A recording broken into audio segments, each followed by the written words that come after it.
What is up, everyone? Ojo over here from PlayerEssence, and welcome to the PE Nintendo Switch and gaming news video. We've got a jam-packed day full of articles for you guys, full of news, so make sure you tune in all day and hit that notification button for the latest updates. But with that out of the way, let's go ahead and get right into it. RockN Racing Off-Road DX is coming to the Nintendo Switch, so get ready to enjoy off-road racing with your friends and family. RockN Racing Off-Road DX offers the most entertaining and exciting races with loads of skids, crashes, and amazing jumps. You will have several modes of play, such as arcade mode, time trial, and multiplayer, with the option of up to 4 players at a time. Here are the features from this game: a wide variety of tracks, arcade mode, time trial, multiplayer with 4 players, realistic physics for driving, jumps and crashes, loads of rock and roll music. So I want to talk about this just a little bit because this game came out on the Wii U and it's supposed to be somewhat of a spiritual successor to Off-Road and Super Off-Road. For those who don't know, those were games on the NES and the Super NES that were really fun. Like, I played Off-Road when I was a kid. That was like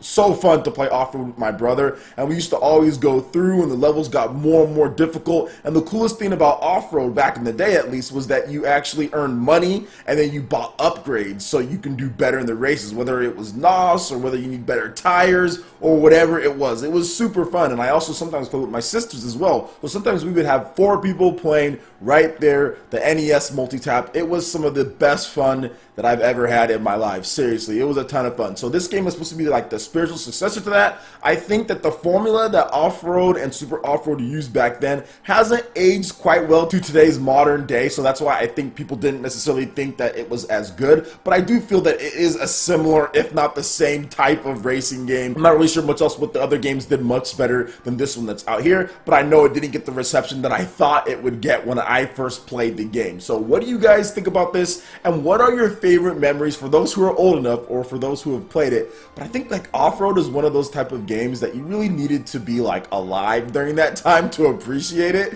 It's tough to kind of go back and say, oh well, yeah, it's okay, especially considering all the other racing games that have came out before it. But remember, this is before Super Mario Kart, okay? So this was before Super Mario Kart on the NES. This is what you had as far as this weird arcade racing type of game. Plus there was I think like AM Pro Racing or RCAM Pro Racing or something like that. So there was that game too, I think, which was made by Rare, by the way. But even like during the same time frame, you also had this game right here, and it was completely multiplayer, and it was super fun. And like I said, there was upgrades and money. You had to collect stuff. It was great based on how well you did. So yeah, man, what do you guys think of this type of game, and what were your best memories and thoughts of Off-Road or Super Off-Road? Let me know that in the comment section below. Alright, and moving into the next article here, Splatoon 2 version 1.4.0 is now live, and we have the official patch notes. So Splatoon 2's latest update is now available. Nintendo has just started distribution of version 1.4.0. Tons of changes have been made pertaining to player ranks, salmon run, spectator mode, weapons, and more. And there is just a ton of stuff, guys, so bear with me here. We're not going to go over everything because this video would be like 20 minutes if that was the case, but we're going to try to go over some of the most important things and the main headlines here. And I'll probably read a caption or 2 from each one.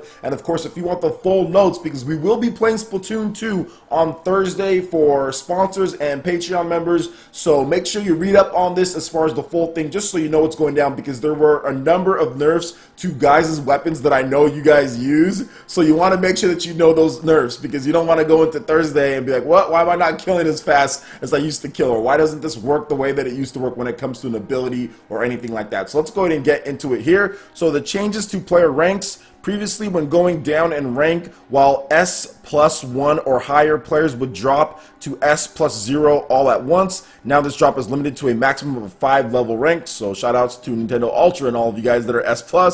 In conjunction with the above change, maintaining current rank from S+0 to S+49 will now require a rank meter to stay at least 50% full, was previously 40%. We got some big changes to Salmon Run, so they fixed an issue causing certain combinations of main and special weapons to not appear. They had been among the 4 supplied for the session of Salmon Run, fixed an issue causing players positioned near the edge of the stage and fall through the stage when super jumping to the starting point on the Grizzle ship at the end of a wave, fixed an issue while hunting a Goldie, causing its size and the location of the golden eggs to drop when defeated to appear differently to different players. Plus there's a bunch of other fixes as well with Salmon Run, so that should make it for a much better experience with far less bugs and problems. So they also made some changes to spectator mode as well. They fixed an issue causing incorrect animations to play when objects other than players, such as ink rails or splash walls, were damaged while viewing a particular player's perspective. The sound effect that plays when taking damage during regular play now also plays when viewing the player's perspective in spectator mode. Plus there's a bunch of other changes as well, fixing various testing weapons, fixed issues occurring, exceeding number of displayable league battle results, just all sorts of stuff as far as other changes goes, guys, so make sure you check that out.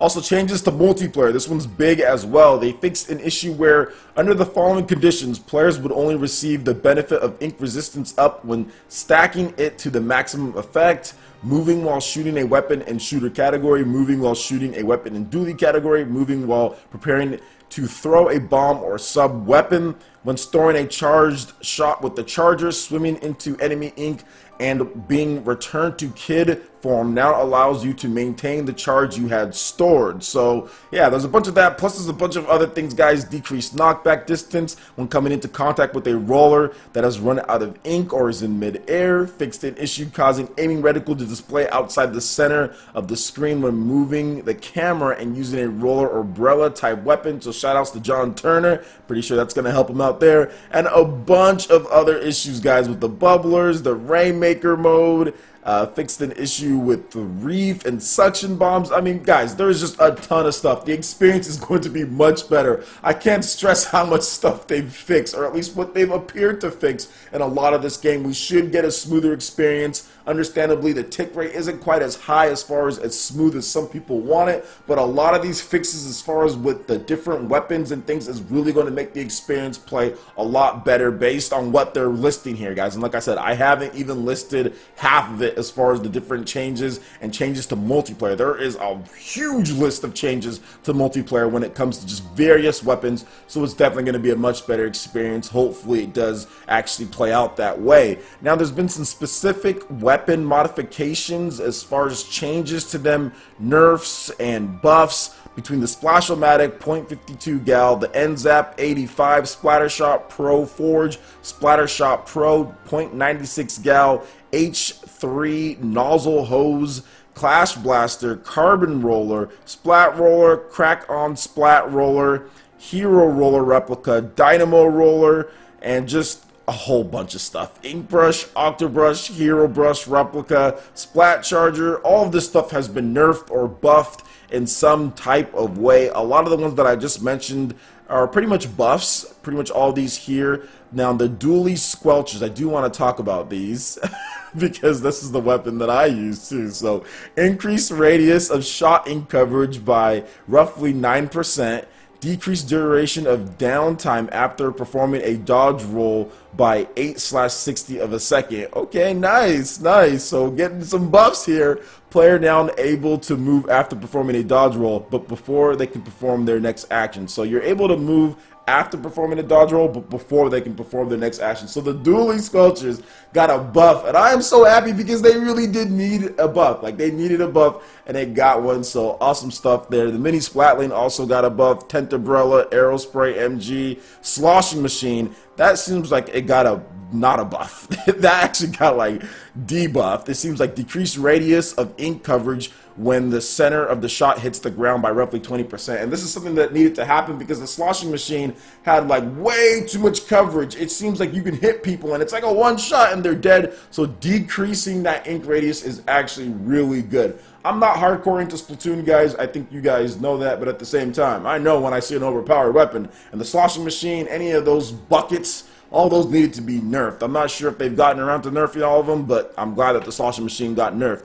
So also as far as Pentamissiles, Stingray, Inkjet, Curling Bomb, Inkstorm, Bubbler, Baller, all of those special weapons, they've all been buffed or debuffed in certain ways. Make sure you check out the link so you can get that. And there's also been gear as far as like the modifications: Ink Saver, Run Speed, Special Power Up, Quick Jump, Sub Power Up, Cold Blooded, Opening Gambit, all that stuff has been changed in certain ways, guys, so make sure you check that out as well. So what do you guys think about all these different updates and changes when it comes to Splatoon 2, guys? Make sure you check out the full list. I think I've talked enough about it. Give me your thoughts in the comment section below. Alright, and moving on to the last article here, we've got some information once again from the official Monolith Soft Twitter page when it comes to Xenoblade Chronicles 2 on the Nintendo Switch. Let's go and go over the new information today. So today, Monolith Soft shared some details and some screenshots for the anchor shot, an art that Rex can use when he's wielding a sword and which is exclusive to salvagers. It launches an anchor at the enemy, and upon contact, it makes said enemy drop HP potions that can heal the whole party. When you choose to use that art, it can make a world of difference in battle. Try to save it for when you're really in a pinch, or do you instead focus exclusively on dishing as much damage as possible? Your choice. So looking over this screenshot for this anchor shot, I think it's really cool once again, adding in layers of depth to the already awesome Xenoblade Chronicles 2. There's a ton of stuff to do in this game, and this anchor shot is just another way to heal your party. Now, for those who don't know, in Xenoblade Chronicles X and Xenoblade Chronicles 2, there isn't any traditional healer class. Like, whenever you do certain things, whether it was a soul voice in Xenoblade Chronicles, even the original, but for the most part, Xenoblade Chronicles X, that would actually heal your party. So when you do soul voices and you actually time up the button presses, that's when you actually heal your party. And I think the same thing kind of applies to Xenoblade Chronicles 2, to where when you do certain things, that's really going to heal your party, not actually having some type of dedicated healer class. I know in Xenoblade Chronicles, the original, you had Charla to where she can shoot you with the heal bullets and all of that. So that was a little bit more of a dedicated healer class. But in this one, they're definitely not going to be doing that as far as what they did before, and it's going to be a little bit more like Xenoblade Chronicles X, which is fine by me. That actually makes it to where you don't have to have a healer in your party, and you can focus on other things and put who you actually want to put in there instead of always having a spot for a healer. So I actually really like that, and I think it makes battles more dynamic, not having to have that person in there all the time. And looking through these screenshots here, yeah, it's pretty cool. Hits them with that anchor shot, you see the potion drop out, and then you pretty much heal everything from all of your party, 240 to 229, man. So that is awesome right there. Xenoblade Chronicles 2 is looking amazing. You guys have heard me talk about it a million times. Super excited to share these updates for you guys. And based on everything that we've been getting so far as Nintendo content, Xenoblade Chronicles X seems to be just like the icing on the cake, and I'm really looking forward to this title. What do you guys think about this anchor shot and how Xenoblade Chronicles 2 is handling healing the party with the multiple different options that they have? Let me know your thoughts in the comment section below. Alright, Ninja, that wraps it up for this video here. Go ahead and check out the links in the description below. We've got Facebook, we've got Twitter. Go ahead and give us a like and a follow on our social media. Really helps us spread the content of PlayerEssence across the interwebs in addition to YouTube. Also, make sure you check out our Patreon page. Pledge any tier. Be entered in to win some contests. In addition to that, we have Discord voice chat and prize eShop tournaments. Also, make sure you check out our YouTube live gaming page and consider sponsoring PlayerEssence. When you do so, it works very much like Twitch, to where you can earn emotes and also get on my friends list in order to participate in game nights. So check out the YouTube live gaming page in the link in the description below and consider sponsoring PlayerEssence. Also, make sure you hit that like button if you did like this video. Lets me know you guys want more content like this going forward in the future. And subscribe to PlayerEssence for the latest RPG, Japanese, and Nintendo gaming news. Thank you so much for watching, and we'll catch you, Ninja, for the next video. Peace.